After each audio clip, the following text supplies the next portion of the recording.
Hey, how you doing? Welcome. This is Joe McCall, and you are listening to the Real Estate Investing Mastery Podcast. Glad you're here. This is going to be a great episode as usual, but on today's episode, it's going to be a little different here as I fix my background screen there because I want it to look nice for you guys. How's that? That a little better?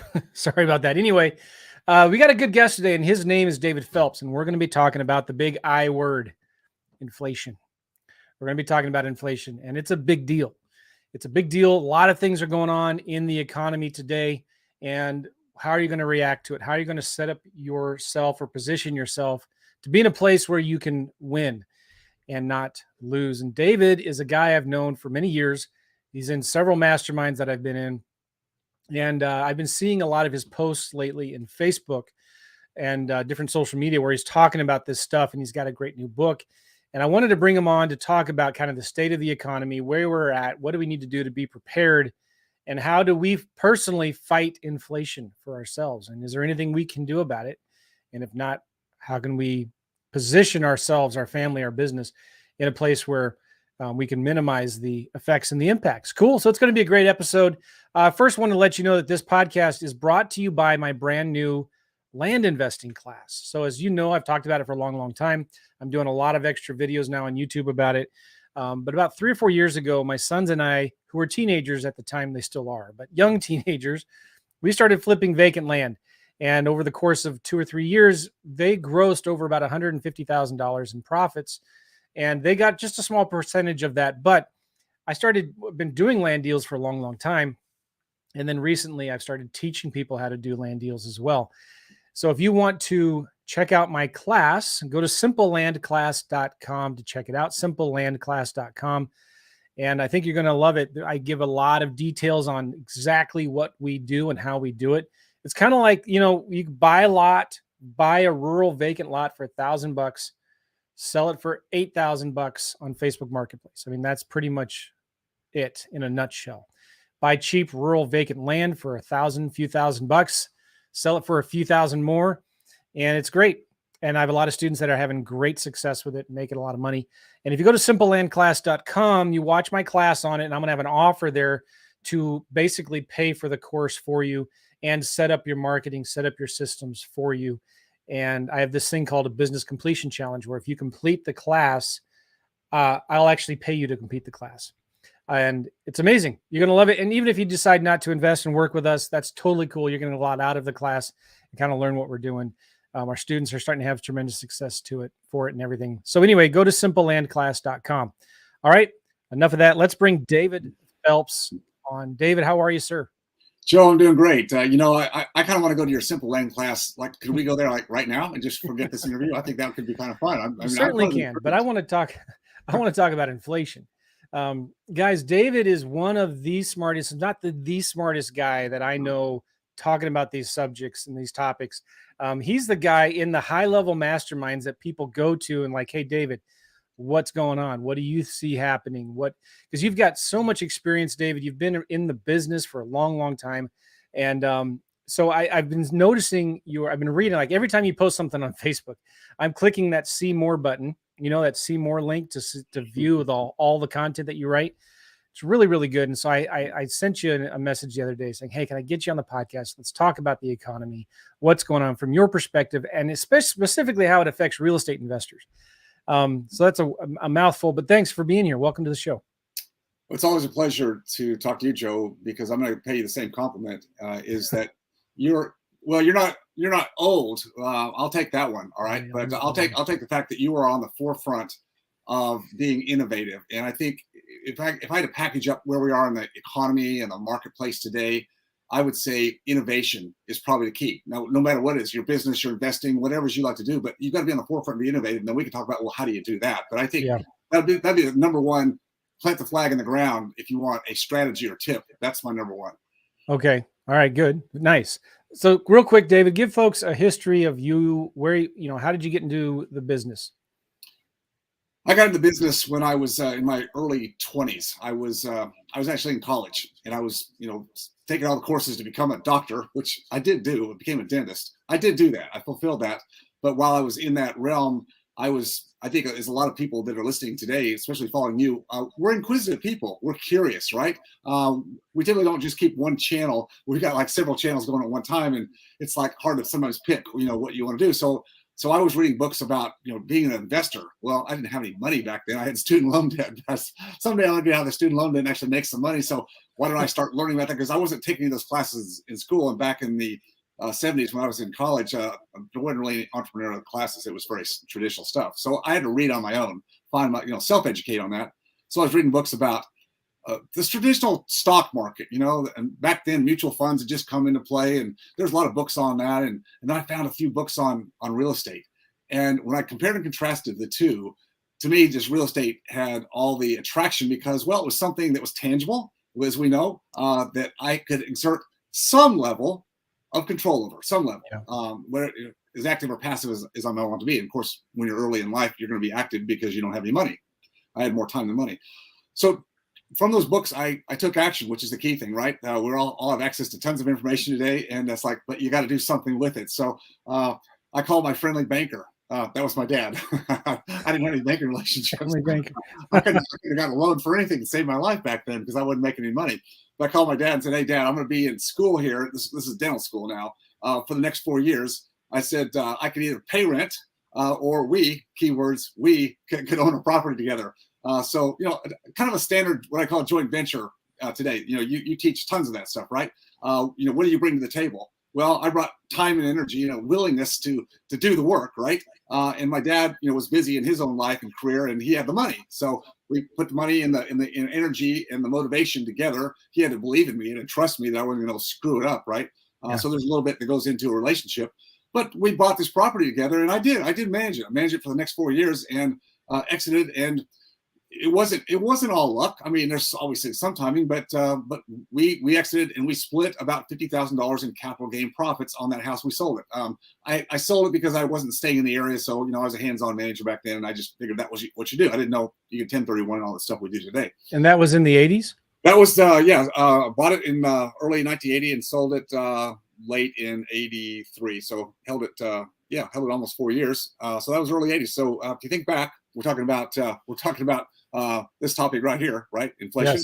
Yes. So just to give people a little bit of an idea, 1980, the inflation rate was 14.8%, at least in the months that I was, buying this house. And the federal funds rate by then Fed Chairman Paul Volcker, he's the counterpart to Jay Powell today, right? So Fed Volcker, who was brought in under Carter Carter was still in the administration in the president's seat, to do what? To fight this nasty inflation that started in the mid 60s and was like piling on. And so Carter brought him in 79. Carter was out, next year Reagan took over. Reagan kept Volcker in, and together they said, we need to control this inflation. So there's a mandate. There was a political will, and it caused a recession. In fact, it caused two back-to-back recessions. It wasn't just one, it was two back-to-back. But Volcker took the federal funds rate up to 20. Yeah, that's 20%. Wow. Not 2.5, not maybe 3, like they're talking about, that 20%. Now, I didn't have a clue as what that meant. I didn't even know what was going on in the world, Joe. I was in this little box because we didn't have social media. We didn't have Facebook. We didn't have any smartphones. There's nothing. There's no online. So the news of the day was just not plugged in at all. So, but actually, it's probably good I didn't know what was going on, right? Because I probably wouldn't do anything. I probably would say, well, this sounds scary. It sounds like we're in a recession. I never heard the word recession in my life. I didn't know what a recession was. It's just like, let's just go do something. And using the basic fundamentals of what I read in the book about location and cash flow above expenses and debt service, I mean, that doesn't change.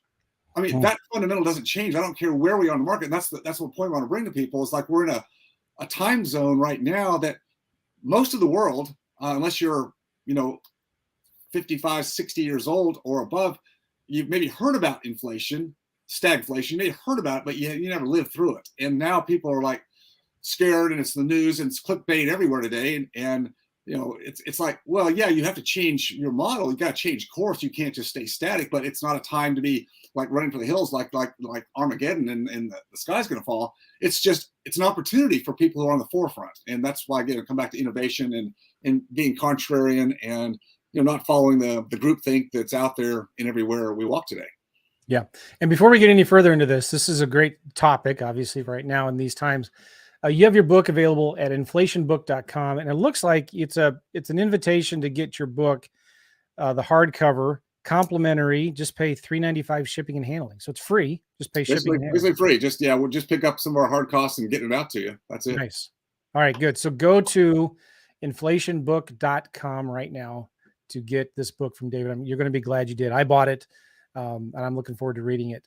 Okay, so Dave, talk about back then in the 80s, inflation was a problem. You're saying for a dozen years. I mean, going back to the started really in the mid 60s. Yeah. It started at 6.5. Well, we're based on the current government measurement. Now we could talk about that a long time, but sure.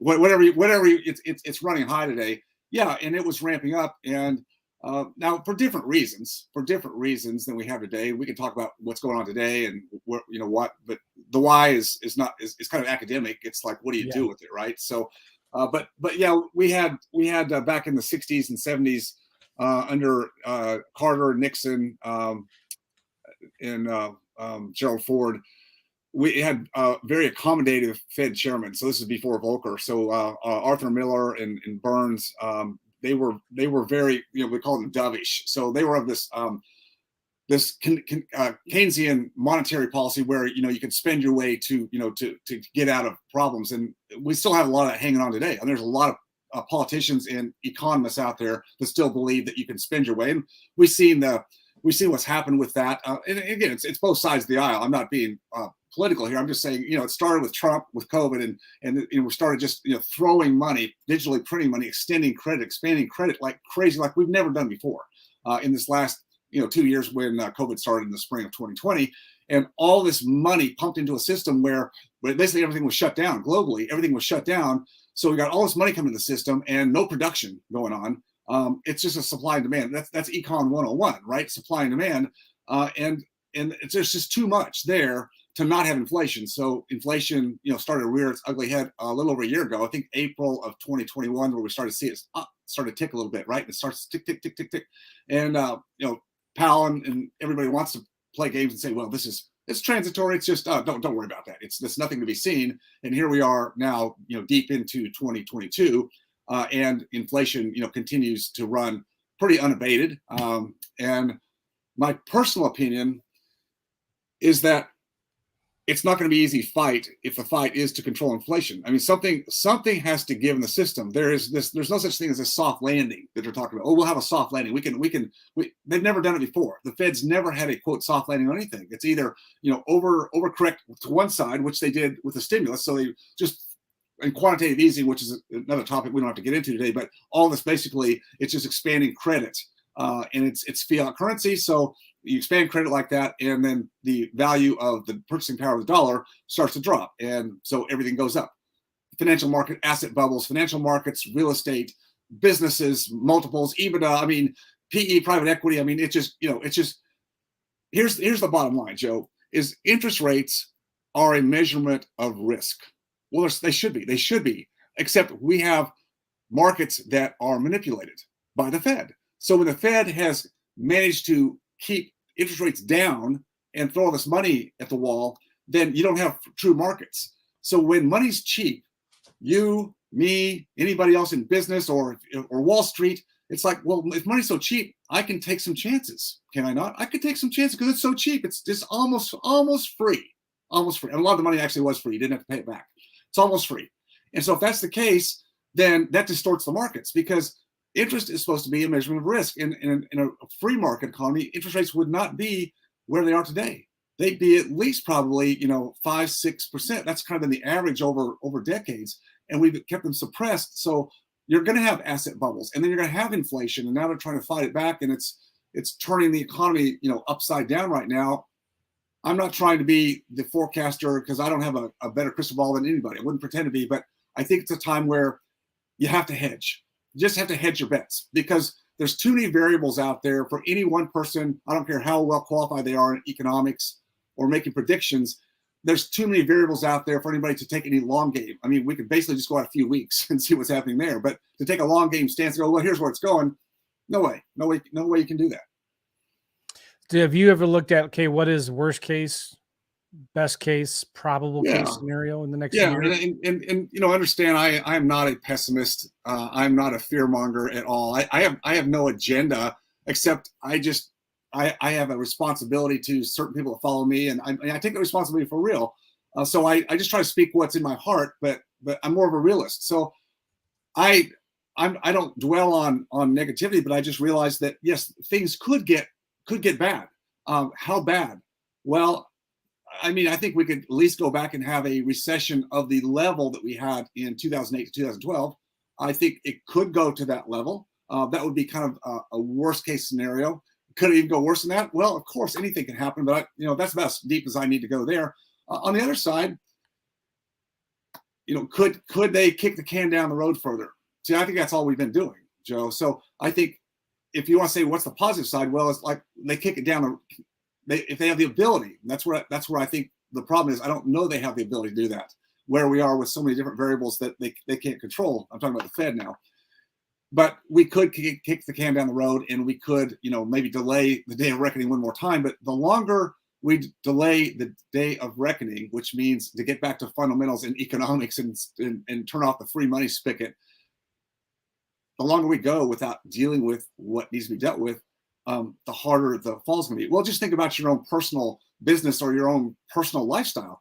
If somebody said, "Hey, Joe or David, I know you maybe you're going through a little bit tough times, or you'd like to expand your business or your lifestyle. Hey, here's an open line of credit. Don't worry about paying it back. Well, we'll get to that later. Right now it's okay. Just use it as you need to." Well, see, that's what we're running on, and the U.S. can do that to an extent because we have the reserve currency, the dollar's reserve currency, and that's what we've kind of planted our flag on all these years. But eventually, and I'm not saying when. That may not hold true. And when that day comes where the global economy is no longer relying solely, as much as it does today, on the dollar, now all bets are off. Now we could be just like Argentina, Venezuela. We could be a third world all day long. Now, again, when that happens, if it happens, not here to dwell on that, but this is the problem that this country sits on. And the politicians, as we know, don't care about the long game. So we're not going to get any help there. The only thing that changes is I don't know, Joe. I should probably stop and shut up and let you ask questions. Well, no, this has been really, really good. And I think about this because I remember back in the 80s, there was a book by a guy, I forget his name. I'll look it up here in a second, but it was called The Coming Economic Earthquake. Larry Burkett. Do you remember that book? Oh, yeah, I do. Larry Burkett. And I think it was late 80s when that book was written. And he was warning of these same things that are going on now. And I remember at the time, everybody's kind of panicking and freaking out, like oh my gosh, the end of the world is here. And but then Clinton became president, and it was some of the most prosperous years we've ever had with Clinton in office, right? I mean, I don't know all the details at the time, but he balanced the budget for the first time. I mean, number one, Joe, we weren't nearly as divisive as we are in this country today. Yes, sure. There were two sides of the aisle. There's Republicans and Democrats, if you want to start there. Yeah. But there wasn't so much divisiveness, and so Clinton, to his credit, was a very amiable guy who could. I mean, look at him today. He's charismatic as all get out. So when you have those, and Reagan was too. I mean, I'm not saying one of them were like the best ever because there's no such thing, but those kind of leaders are the ones that can build some consensus, and they're all power driven to an extent, so I can't say they're not. But I think I think there was let's put it this way, there was more of a fundamental understanding that there had to be some kind of economics. We had Nixon take us off the gold standard, and that's starting this whole ball to unravel, right? And so I think they were trying to the best they could to bring some fundamental sense to everything, but that's all out the door now. I mean, yeah, because I was thinking about that book, kicking the can down the road. I mean, Larry Burkett at that time when he wrote that book was talking about the dangers in the economy, and the numbers that he was using at that time looked really huge. but when you compare them to where we are now, minuscule. It's minuscule. It's nothing. Yeah. And so I'm just wondering, like, how much longer can a government and the Fed, kick this can down the road? But, I guess we could talk about the problem all day long. Yeah. Right. But David, I think a lot of people are wondering, what can I do right now to protect my family, to prosper and thrive? And is this a good time to run to the hills and hide? Should I buy some 10-acre plot of land and bug out, or what are you telling people now? Well, I know, like you do, I know people that have done the bug out. They're people I respect. It's okay. That's not me, and probably not for a lot of people that have families and kids. I mean, yeah, you can pull that off, and maybe that's a good way to go. But no, I think for kind of more mainstream, is there's always new opportunities every time there's some kind of chaos and disruption. And the more chaos and disruption, the more uncertainty, the more people are afraid, the more opportunities. So, just like you, in real estate, you've always been a leader and ahead of like what's coming next and where the opportunities. I mean, that's what you teach. You've always been there. And I think we've been talking on some of the threads and some of our mastermind groups. Just that fact is that some of the, we call them old school, techniques, if you will, control without ownership. I mean, lease options. I mean, you've taught that for a long time, but those things that haven't been so prevalent in recent years. Well, money's so cheap. I mean, credit was wide open. Well, you don't really need that. It's more a game of marketing and cash. The first one with cash will get the deal. I mean, but see, that's going to change. That's going to change. So that's why it opens up opportunities for those of you who are sitting there listening to this right now and thinking, this sounds scary. No. Actually, it's a time for you to thrive, because everybody who's been in the game in the last 10 years, the last decade of low cost, cheap capital, it's turning. It's turning right now as we speak, which means new problems to solve in different ways. So it's like just scrap the current board game, scrap it. Just the game of life or Monopoly. Just throw it up in the air. And new pieces, new rules, and you get to actually devise some of the rules. What an opportunity that is. Yeah. But you have. I think the key thing for most people, Joe, and this is why you and I are in different parts of different masterminds. Find a tribe, find people, and this takes some work. If you're younger, and listen to this, and you're just kind of getting started, no, you're not. You can't just jump in and play at a high level. The investment's going to be maybe more you can do, but there's places where you can jump in at your level. Find the people, find the Joe McCalls. And again, I'm not just saying this because Joe has me on my podcast. I've known Joe for a lot of years. Joe and other people we run with are people I would refer anybody to if they had something that they could teach, or teach a group of people that were in that place in life where they wanted to grab hold and make the most of the opportunities. You got to find those people who've been there, done that, and can lead you through the forest. Otherwise, you're just going to get bumped and bruised. Maybe you're young and time's on your side, but why expend all that time in negative energy when someone could at least put some bumpers, some guardrails on, so you're not, veering out of control? That's the key thing in life. And if I would have found the right people early in life, I could have resolved some of the bumps and bruises that I have. No regrets, because those lessons are great. You never forget them. But so I think you want to be on the forefront and realize there's great opportunities. Now, people listening, you may have a business of some kind, and probably a lot of people here are involved in real estate. Either they're full on in a business, they're starting up, they've been with it for a few years, and they're seeing the changes in the market. Maybe real estate is a side gig for you. Maybe you have a different business or a career path in it, but you want to get involved in real estate, which I think is a good thing.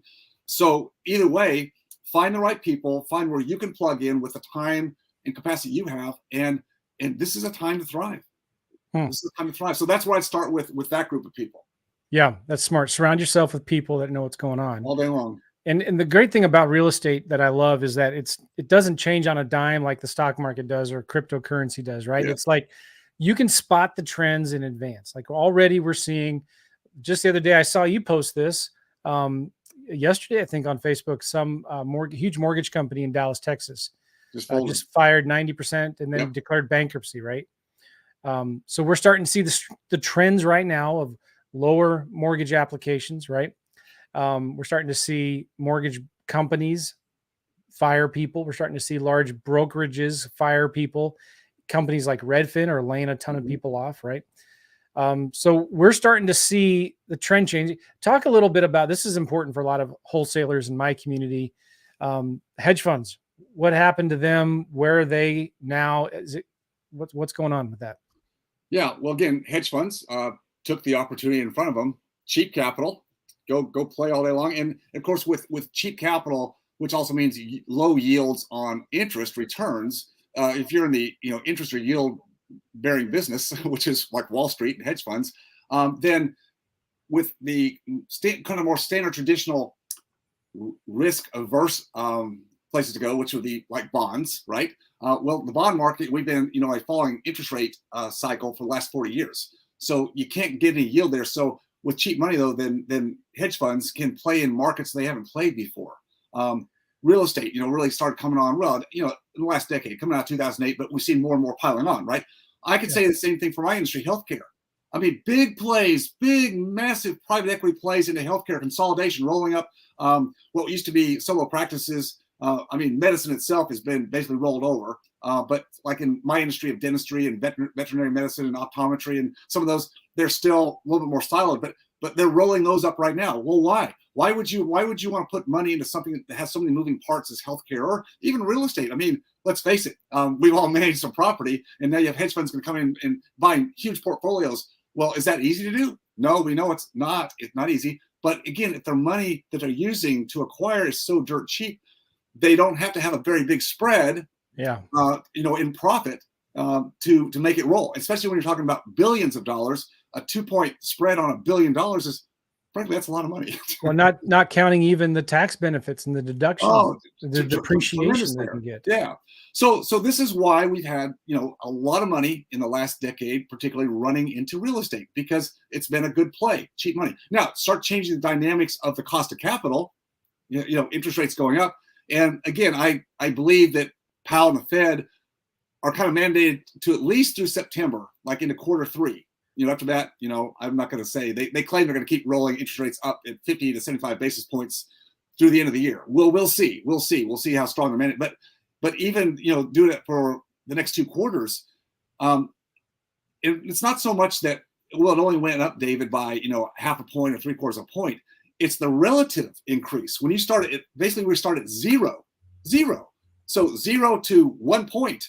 I mean, that's massive. It's 100% increase. Yeah, 100%. Going from 5% to 6%. Okay, nice. See, so that's the difference. People don't understand. Well, that's not very much, is it? No, it's a tremendous amount when you're going 100% or 200% or 300%.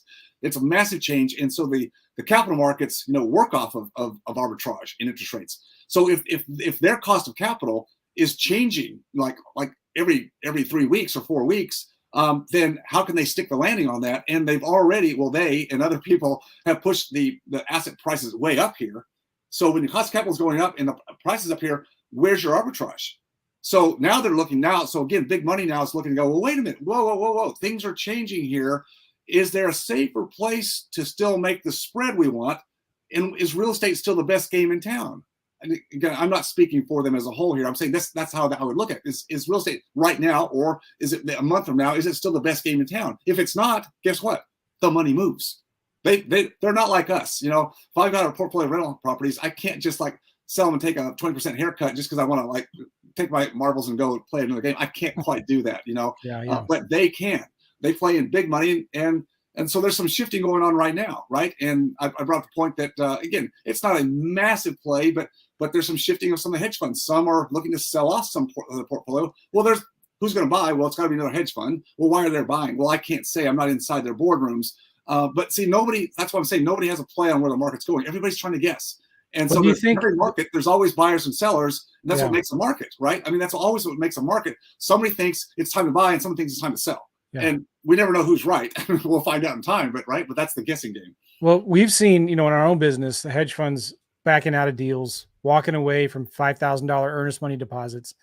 And they're, they have a contract to buy this house.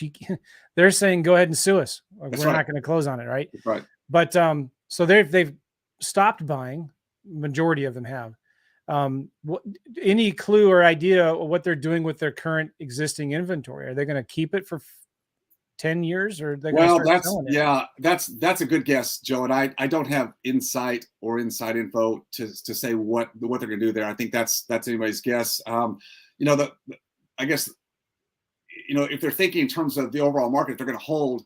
That would probably make more sense if they can maintain, because once somebody starts dumping, then we know that's a domino effect. So if enough starts to get dumped, then the further spirals down, and then everything starts to, I think nobody really wants to see that. It's not healthy at all. That's too much correction, right?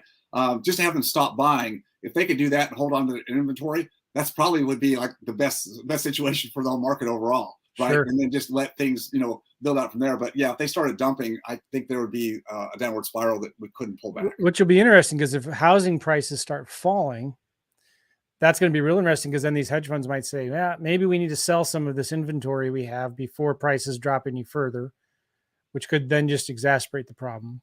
That's the problem. And the first one, it's like everybody will sit back and say, well, we're not selling, but there's always going to be somebody. Somebody's going to say, we're going to be the first one, and we're going to take a small haircut because we can take the haircut and we can move our money somewhere else where we can make that up. Well, if you're last, down the middle or down the line in that, it's like, well, then you got stuck. It's like musical chairs. You don't be the last one when the music stops and have no chair to sit on, and that always happens to somebody late. Yeah, and it's a few old white guys in suits in a boardroom in New York that make that decision. Yeah, and it's a simple little decision they'll make. All right, so again, guys, get David's book, inflationbook.com. It's free. Just pay $4 for shipping and handling.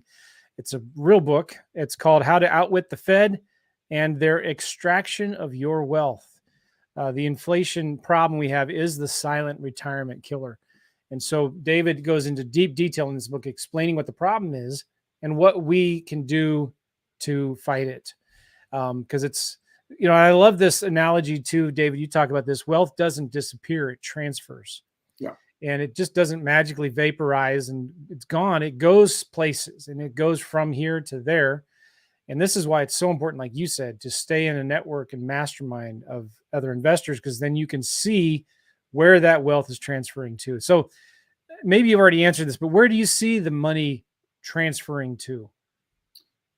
What are you telling people to invest in or to look at now? Well, yeah, I didn't say where the money's going. What I look for is in the markets that I have some knowledge about or access to. So like for me personally, I know the dental industry really well, so I could watch to see what happens there. And if I were game on, I could probably pick up dental practice as assets at a discount. That's not my game, but it could be. My game is really what we're talking about is real estate.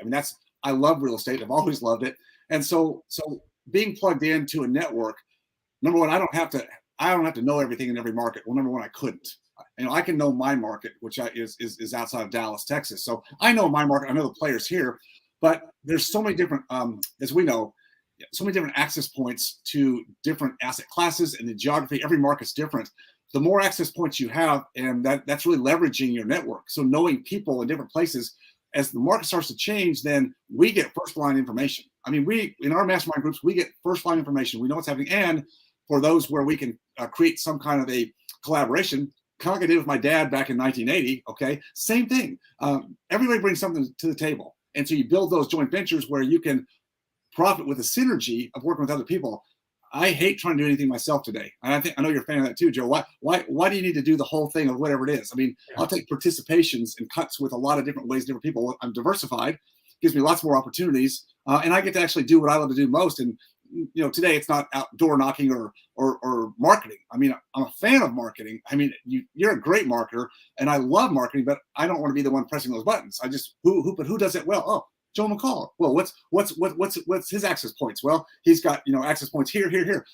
Gee, Joe, I'm just making this up, but Joe, you think there might be an opportunity for me to bring some capital into what you're doing? Well, I think so, David. We'll find exactly where that point is, and boom, let's go to work. Well, there you go. There's a collaboration right in front of you. Okay.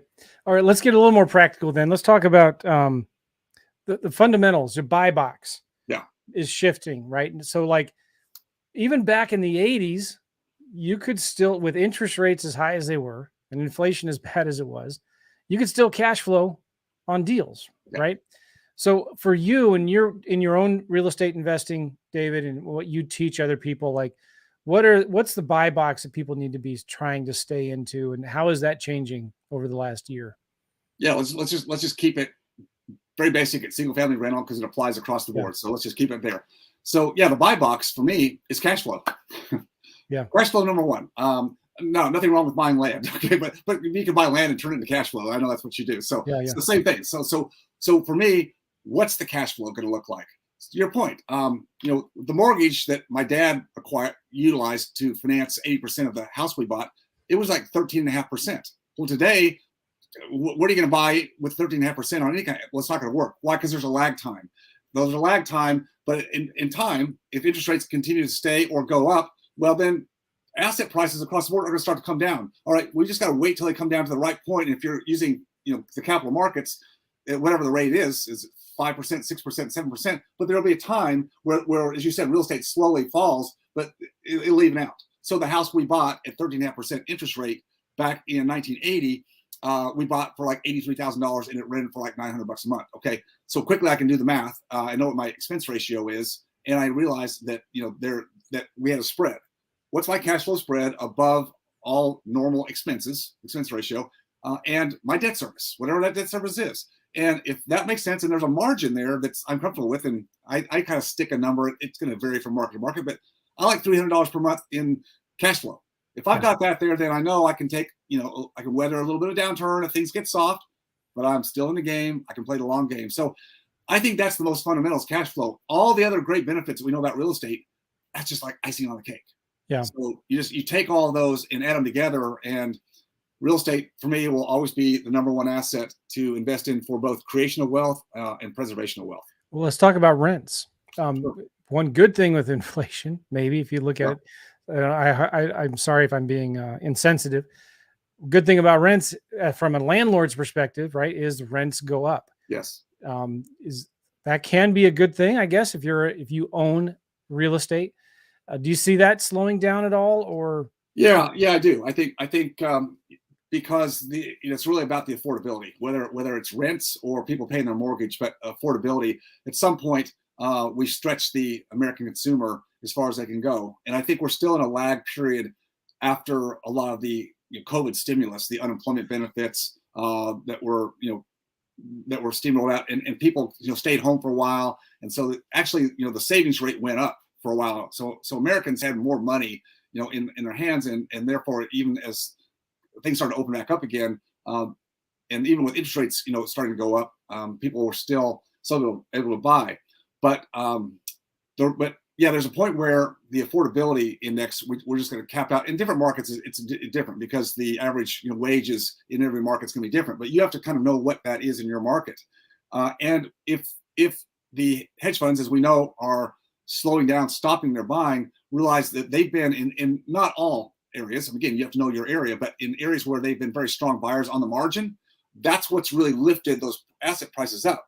So if they pull back, asset prices come down, and we don't know how that inventory is going to get managed, what's going to happen to it, but that could also cause a softening in rents, more so in those markets than a market where the hedge funds haven't been as big a player, and you've been more reliant on what the actual economics are of that area. Does that make sense? Yeah. Okay, so what do you see in areas like Miami and Florida, for example, Vegas, San Diego, LA, where you see a lot of, you're going back to a lot of pre-construction condos and a lot of speculation.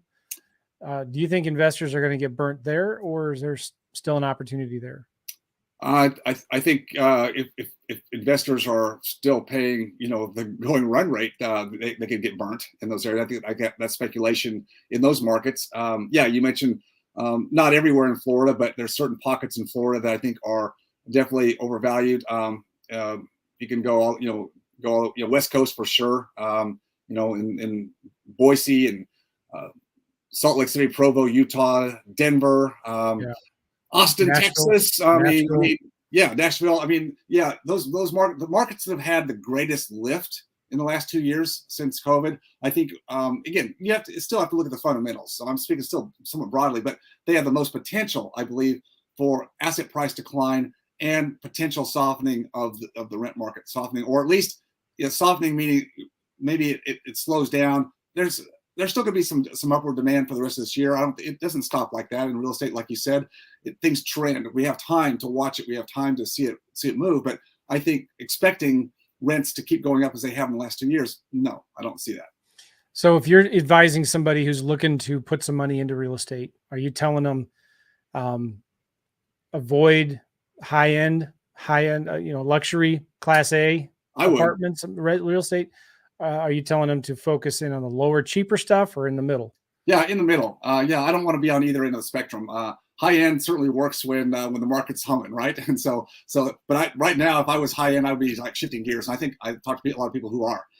Low end is it looks like a good cash flow play on paper, but we know what that looks like in real life. Even Section 8? Would you do Section 8? A lot of people like Section 8 because it's government backed, right? I don't like to be. This is me personally. I don't like to be tied into anything the government does. I don't. I know Section 8's been, a strong benchmark, and a lot of people love it. So I think you gotta choose. I'm not telling anybody here what to do. I'd rather be free of the government. I don't want. There's just danger with the government. Can I just say that? Yeah. Okay. Joe, there's just a little bit of danger when you play ball with the government in any regard. So I don't like that. But no, you don't want to be at the bottom of the stack. I mean, certainly those properties you can typically buy in any market for cheaper because like not everybody wants them in the institutional financial institutions don't lend there. So I just like to be in that kind of blue collar market that's strong with people that in fact blue collar workers have the most stable positions right now than anybody. White collar is actually more seeing more sense of instability. So good blue collar that have good jobs and neighborhoods that are that you just. Can we just go back to American family values? Yeah. Good school districts. Those neighborhoods, because look, there's always a demand for those. Yes, you might have some people that are living there today that may have to drop down or double up. People will do that. But certainly there's always people that will trickle down to those. If they've been living a little bit higher level, they'll come down. You've always got a market there. Always got a market for those houses. So right now we have this huge discrepancy between supply and demand. And that's been that way for a few years. Do you see that leveling out a little bit? Or if the government were to say, hey, we want to help fix this problem, and not a big fan of government fixing anything, but is there anything the government maybe could do to help the supply, like to incentivize builders to build more blue collar homes, right? Well, I mean, the government, they can always do that if that's their agenda, but who knows what goes behind those doors with all the cigar smoke. That's where the real agenda happens, right? They can blow smoke out here to us all day long about what they're trying to do to save America and save the system. But yeah, I mean, certainly we've always used, tax incentives, in this country forever since we've had, the tax 1913 Federal Tax Act, came out. So yes, they could do a lot of things to do that. But I just get a sense, this is just my sense, that Powell, Fed chairman, is feeling Volckerish, Paul Volcker. I think people like that I think people like that want to make a name for themselves. I'm not saying in a bad way. I mean, he wants to make a name for himself. He wants to leave there because he doesn't need money. He doesn't need anything. He's well set. Like he just likes being the power broker that he is, right? I mean, that's part of the game. Sorry. And I think he really wants to push hard. So I think to some extent, I don't know what's in Biden's head. I don't want to say, but people around Biden, I think they want to tamp the brakes on inflation. They'd like to just tamp the brakes a little bit. See, that's their whole thing. Let's just tamp the brakes. Let's just pump the brakes a little bit here. Well, that doesn't work. So I don't think they're going to incentivize anything in the short run. Now, end of this year, things start crashing more. Yeah, they'll probably pull out everything they can, and who knows what they're going to do with that. But it's always too little, too late, or it's too much, too late, right? We look at it, it's in. And so there's a lot of inventory in the pipeline, but is it in like the affordable starter housing? No, not so much. I mean, people that are trying to buy their first homes, it's extremely difficult right now. I mean, that's where the biggest base of renters are because they can't make that move. They don't have the down payment money, and things just keep going higher and higher. So it's anytime you have the free markets are interfered with, which they are all the time. We're always going to have this big seesaw. It's a big seesaw now, right? It's not just little iterations. It's massive. And so I think that's why you've got to be on the forefront of your business model, your sector, your investments, and you've got to see where these things are going. And again, you can't place 100% bet on anything, on any horse here, but you've got to hedge a little bit, and that's what I try to do. I try to hedge and stay diversified, like everything real estate and some business. Okay, so dive into that a little more detail here, real quick though, guys. Inflationbook.com. Get David's book for free. Just pay a little bit of shipping and handling. I'll send it out to you. Yeah. So hedging for me, we know in real estate, and really in all the financial markets, it's what we call a capital stack. It's in the book. Capital stack just means there's equity plays as an investor, and you can play in the debt part of the capital stack, which means lending money. It's being a bank, right? Well, in real estate and in business, you can play either side or both, or you can do hybrids of the same. So it's like equities are always great when the market's like running up, like the last 10 years. Equities have been an awesome place to be in just about anything that made sense. Now, when you say equities, you mean ownership. Stock market?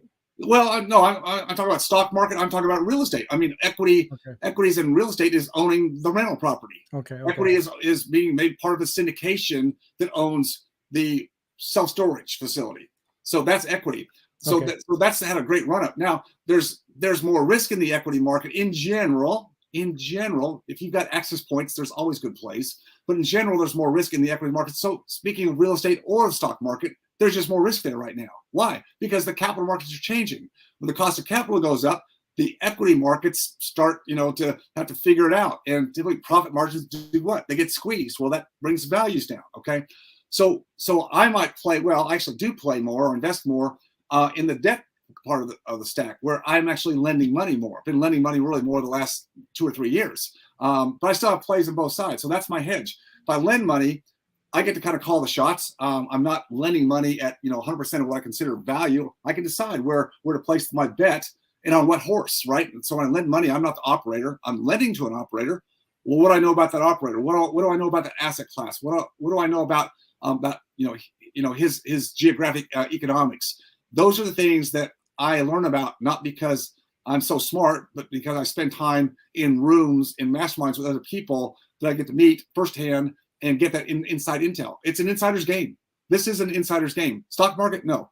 Real estate, big insider's game. Get on the inside. That's how you that reminds me, back in 06, when the market started crashing, 07, 08, 09, it switched from a seller's market to a buyer's market. And a lot of guys that we know that were doing really well at the time were the hard money lenders, were the guys that were offering transactional money, right, more creative type of financing, right? So do you see that akin coming? Yeah. And so how does the average Joe Blow investor like me get more involved with the debt side of the business? So I did some of that coming out of 2008, Great Recession. I have limited amount of capital to invest. I've always been an investor, so I've had capital investments. But as the market opened up coming out of the 2008 Great Recession, I'm talking about 2011, 12, 13, 14, 15, especially in the early years, there still wasn't any financing. And all the buyers that had been buying and investing up until 2007 and 8, gone. They're like licking their wounds, right? But it's a cash market. You don't have time. But the deals were plentiful. So what I do? Well, I know some people, because again, I spend time, with people. I like good people and people that actually have money, but don't have the access to the deal flow that I have. See, that's a key. So if you've got access, you're with a group, or you make your own market in your area because you're lead generating and you've got a team of some level and you can find the good deals. There's tons of money out there. People that don't want to be in the game actively, but with just, I'm going to get my money out of the market, the stock market.